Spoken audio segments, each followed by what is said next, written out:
बंधुओं, जय श्री राम। मैं प्रमोद खरे आपके समक्ष एक नया विषय लेकर आया हूँ। आज के वीडियो का मैंने हेडिंग दिया है, एक था केजरीवाल। आप सब लोग जानते हैं कि किस्से कहानियों में हमें हमेशा ये शब्द सुना करते थे, एक था राजा, एक थी रानी। उसी से संदर्भ लेते हुए मैंने ये आज के वीडियो का हेडिंग रखा है कि एक था केजरीवाल, क्योंकि मुझे लगता है कि इतिहास के पन्ने में केजरीवाल और आम आदमी पार्टी को बहुत जल्द याद किया जाएगा। आप लोगों को लग रहा होगा कि मैं ऐसा क्यों बोल रहा हूँ, क्योंकि केजरीवाल जी का जन्म एक आंदोलन से हुआ और केजरीवाल जी ने जो अभी सबसे नया आंदोलन किया, अपने पीए को गिरफ्तारी, जब उनके पीए की गिरफ्तारी हो गई तो अपने पीए को बचाने के लिए भी उन्होंने आंदोलन किया। और मेरे ख्याल से राजनीति में आज तक कोई ऐसा आंदोलन नहीं हुआ, किसी पार्टी ने नहीं किया कि उन्हें अपने पीए को जब दिल्ली पुलिस ने गिरफ्तार किया तो उसके खिलाफ आंदोलन करना पड़ा। नेताओं के खिलाफ आंदोलन होते हैं, पार्टी के कई नेता गिरफ्तार होते आंदोलन होते हैं, देश में तमाम तरह के आंदोलन होते हैं। इस देश ने बहुत सारे आंदोलन देखे, मरे अनोखा आंदोलन उन्होंने पहली बार देखा। मैं इसलिए आपको याद दिलाऊं कि केजरीवाल जी का जन्म आंदोलन से ही हुआ है।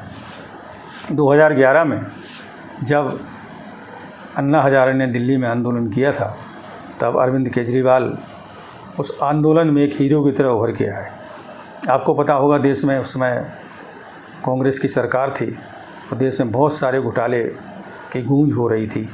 कॉमनवेल्थ घोटाला, कोयला घोटाला, 2G घोटाला, स्पेक्ट्रम घोटाला, तमाम तरह के घोटालों से जनता परेशान थी। ऐसे में अन्ना हजारे एक आशा की किरण बन के आए और उन्होंने एक आवाज़ उठाई देश में कि देश में लोकपाल का गठन होना चाहिए, प्रदेशों में भी लोकपाल का गठन होना चाहिए और केंद्र में भी लोकपाल का गठन होना चाहिए, जिससे कि भ्रष्टाचार के जितने मामले हैं उनमें जल्दी सुनवाई हो, जल्दी कोर्ट में केस जाएं और भ्रष्टाचारियों को सज़ा मिले। देश की जनता इन भ्रष्टाचार से बहुत पीड़ित थी, देश का पूरा जनमानस परेशान था और अन्ना हजारे के आंदोलन को देश में ज़बरदस्त समर्थन मिला। दिल्ली के रामलीला मैदान में तो लाखों लोग इकट्ठे हुए ही, साथ ही देश के प्रत्येक ज़िले में कहीं ना कहीं कुछ ना कुछ कार्यक्रम जरूर हुआ। उस आंदोलन से अरविंद केजरीवाल का जन्म हुआ। तब लोगों ने पहली बार अरविंद केजरीवाल को देखा, टीवी पर देखा। अरविंद केजरीवाल जब भाषण देते थे, उनके भाषण सुने और उससे देश की जनता में एक बड़ी अच्छी छवि बनी, क्योंकि अरविंद केजरीवाल IRS की नौकरी छोड़कर राजनीति में आए थे या समाज सेवा में आए थे। लोगों को लगा कि एक ऐसा शख्स जो IRS की नौकरी छोड़कर आया है, निश्चित रूप से वो देश को बदलना चाहता है, भ्रष्टाचार को दूर करना चाहता है। आंदोलन के बाद 2012 में उन्होंने आम आदमी पार्टी का गठन किया। हालांकि अन्ना हजारे चाहते थे कि इस आंदोलन से निकली हुई जो ऊर्जा है या जो टीम है उसे राजनीति में नहीं जाना चाहिए।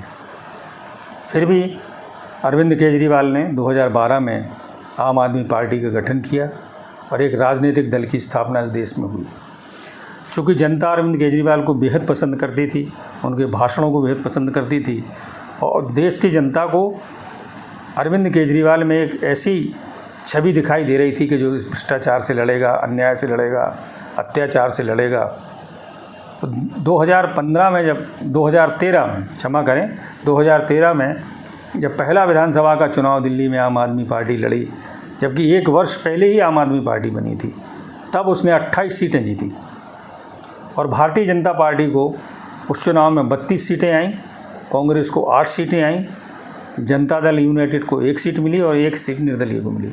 किसी भी पार्टी को पूर्ण बहुमत नहीं मिला। भारतीय जनता पार्टी पूर्ण बहुमत से 4 सीटें कम थी। ऐसी स्थिति में अरविंद केजरीवाल और कांग्रेस ने मिलकर वहाँ सरकार बनाई। वही अरविंद केजरीवाल जो कहा करते थे कि हम कभी कांग्रेस के साथ कोई गठबंधन नहीं करेंगे, उन्होंने कांग्रेस के खिलाफ ही पूरा आंदोलन प्रारंभ किया था। उन्होंने शीला दीक्षित के भ्रष्टाचार की फाइलें लहराईं, ये घोटाला हुआ है, शीला दीक्षित को जेल में भेजेंगे, और वो स्वयं शीला दीक्षित के सामने चुनाव भी लड़े और जनता ने उन्हें भरपूर समर्थन दिया। इसके बाद भी उन्होंने कांग्रेस से गठबंधन किया। वो सरकार कुछ दिन चली, इसके बाद उन्होंने इस्तीफ़ा दे दिया और उन्होंने जनता से अपील की कि हमें आप पूर्ण बहुमत दें तो हम आपकी सेवा कर पाएंगे। 2015 के चुनाव में आप सबने देखा है, दिल्ली की विधानसभा में 70 सीटें हैं। 70 में से आम आदमी पार्टी ने 67 सीटें जीती। केवल 3 सीटें भारतीय जनता पार्टी को मिली और कांग्रेस को एक भी सीट नहीं मिली। इतना अभूतपूर्व जन समर्थन भारत की राजनीति में मुझे लगता किसी भी राजनीतिक दल को नहीं मिला। 70 में से 67 सीटें जीतकर अरविंद केजरीवाल दिल्ली के मुख्यमंत्री बने। उन्होंने अच्छे काम किए, इसमें भी कोई दो मत नहीं है। मोहल्ला क्लिनिक जैसा कॉन्सेप्ट तो देश में कहीं नहीं था, वो लेके आए। लोगों को उनके मोहल्ले में इलाज मिलने लगा। सरकारी स्कूल जो थे उनकी व्यवस्थाएं उन्होंने अच्छी की। सरकारी स्कूल को मॉडर्न किया, जिससे बच्चों में सरकारी स्कूल के प्रति और समाज में एक अच्छी धारणा बनी। उन्होंने मुफ्त जल भी दिया, मुफ्त बिजली भी बांटी गरीबों को। इस तरह से वो जब काम करते करते उनकी एक पूरे देश में एक छवि बन गई और उन्होंने धीरे धीरे आम आदमी पार्टी का विस्तार भी किया। उस अच्छे कामों की बदौलत देखिए, अगर जनता वोट दे के सरकार बनाती है तो निश्चित रूप से हमें लोकतंत्र में यही मानना चाहिए कि जनता उस पार्टी के साथ है। 2020 में फिर चुनाव हुए। 2020 में फिर भी लगभग वही रिजल्ट रहा। पहले 67 सीटें मिली थी और इस बार उन्हें 64 सीटें प्राप्त हुई और वो फिर से दिल्ली के मुख्यमंत्री बने। यहाँ से उनकी पतन की फिर शुरुआत होती है। एक आंदोलन से उपजा हुआ नेता किस तरह से धीरे धीरे भ्रष्टाचार की भेंट चढ़ जाता है, ये अरविंद केजरीवाल उसके एक जीते जागते उदाहरण है। सबसे पहले उन्होंने 2021-22 में दिल्ली में एक शराब नीति बनाई। शराब नीति में जो उन्होंने शराब नीति के ड्राफ्ट तैयार किया, उसको मंजूर किया। उसमें साउथ की एक लॉबी को बहुत बड़ा उन्होंने ठेका दिया। उसमें कमियां ये थी कि पहले जो शराब के ठेकेदार थे उन्हें कमीशन 2% ही मिलता था। अरविंद केजरीवाल ने उस कमीशन को बढ़ा के 12% कर दिया, सीधा 10% ज़्यादा। शराब की दुकानें जो रात को 10 बजे तक ही खुला करती थी, केजरीवाल जी ने रात के 3 बजे तक उन्हें शराब दुकान को खोलने की अनुमति दी, वो भी बिना पुलिस की परमिशन के, क्योंकि पुलिस, दिल्ली की जो पुलिस है वो केंद्र सरकार के अधीन आती है। इन सब घटनाओं के कारण इस शराब घोटाले या इसको शराब नीति, जिसे बाद में घोटाला बोला गया, उसमें दिल्ली की जो सरकार है उसे 144.36 करोड़ का एक वर्ष में घाटा शो हो रहा था। तब लोगों के कान खड़े हुए कि ये तो बहुत बड़ा, दिल्ली की सरकार ने बहुत बड़ा घोटाला किया। और उसमें इनके ऊपर आरोप लगे कि आम आदमी पार्टी ने उसमें 100 करोड़ का चंदा लिया शराब के, जो जिन लोगों को लाइसेंस दिए गए। उस समय दिल्ली में शराब की नदियाँ बह गईं। 31 जनवरी 2022 को अकेले 34 करोड़ की शराब एक दिन में बिकी दिल्ली में। आप कल्पना कीजिए वहाँ की जनता कितनी परेशान थी। और शराब की दुकानों की संख्या भी बहुत ज़्यादा बढ़ा दी। लगभग 1000 के आसपास शराब की दुकानें खोल दी गई, गली गली में दुकान खोल दी गई। इसका विरोध हुआ। एलजी साहब ने उसकी जांच कराई, सीबीआई ने उसकी जांच की। जांच में सीबीआई ने जो तथ्य सामने आए उसके आधार पर उन्होंने मनीष सिसोदिया और अन्य नेताओं को गिरफ्तार किया।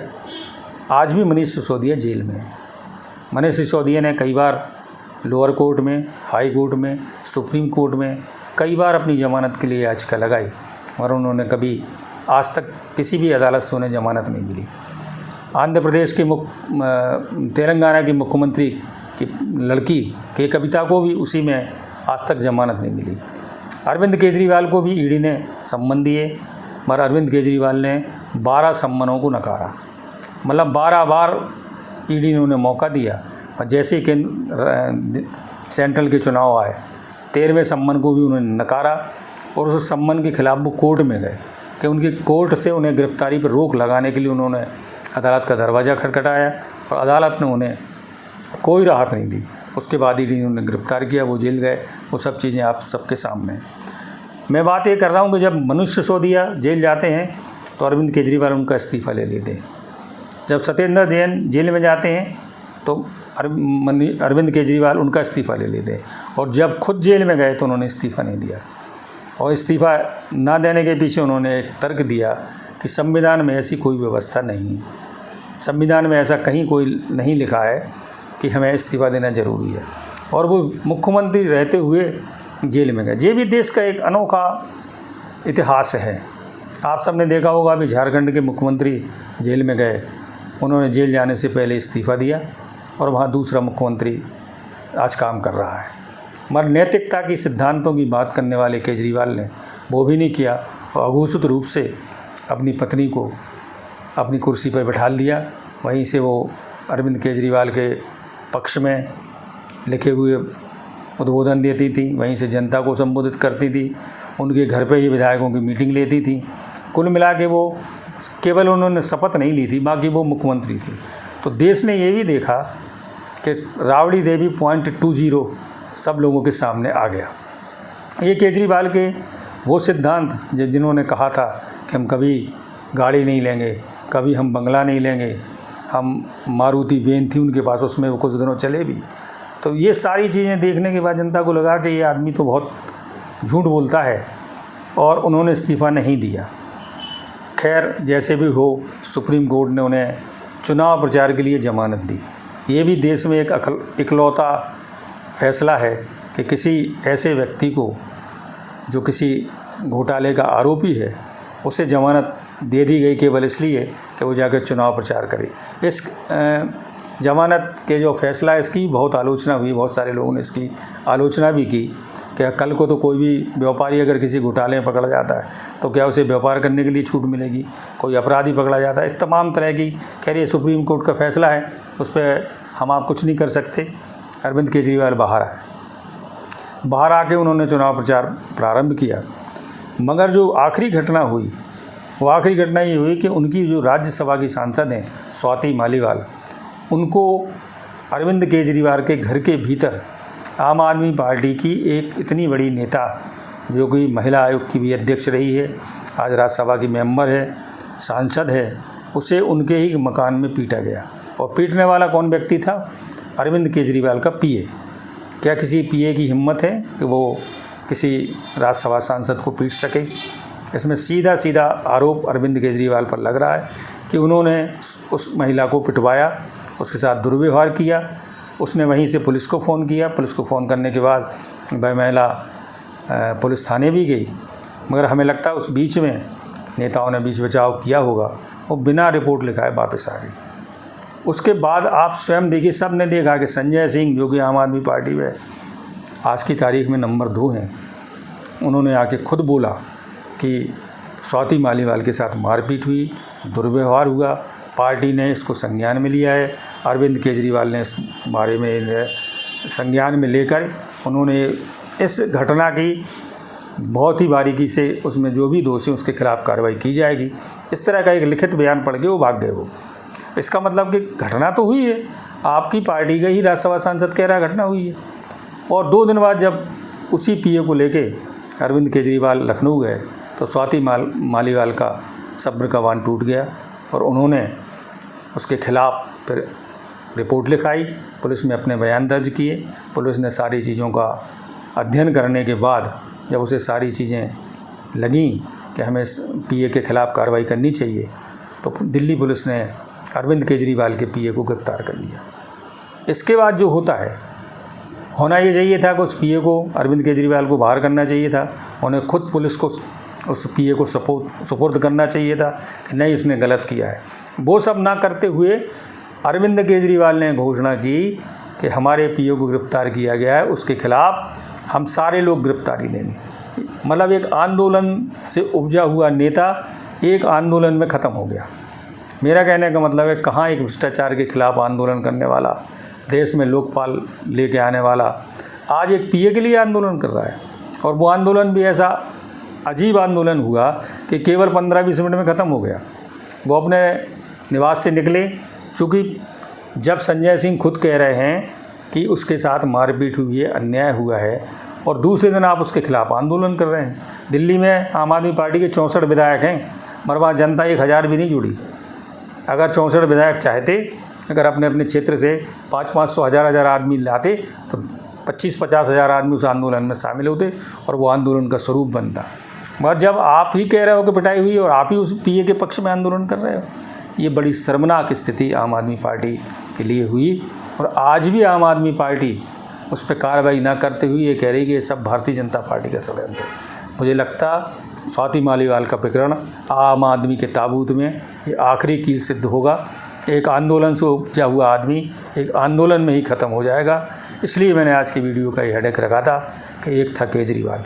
मुझे लगता है देश की जनता आम आदमी पार्टी के मुखिया केजरीवाल को बहुत अच्छे से समझ चुकी है, क्योंकि उनके साथ जिन लोगों ने भी इस पार्टी की स्थापना की थी, देश के नामी गिरामी लोग हैं, वो अरविंद केजरीवाल को धीरे धीरे एक करके छोड़ के गए। चाहे वो प्रशांत भूषण हों, चाहे वो कुमार विश्वास हों, चाहे वो किरण बेदी हों, चाहे अश्विनी उपाध्याय हों, चाहे शालिनी इल्मी हों, साजिया इल्मी हों, योगेंद्र यादव हों, प्रोफेसर आनंद कुमार हों, ये जो देश के बड़े बड़े प्रख्यात व्यक्ति थे, वो धीरे धीरे अरविंद केजरीवाल को छोड़ के चले गए। अब अरविंद केजरीवाल के पास केवल उनकी एक छोटी मोटी टीम बची है जो केवल अरविंद केजरीवाल के गुणगान करती है। ऐसी स्थिति में एक बहुत अच्छी पार्टी का मैं अंत होते हुए देख रहा हूँ। नमस्कार। आपको ये मेरा वीडियो कैसा लगा? अपनी प्रतिक्रिया ज़रूर दें। जय हिंद, जय श्री राम।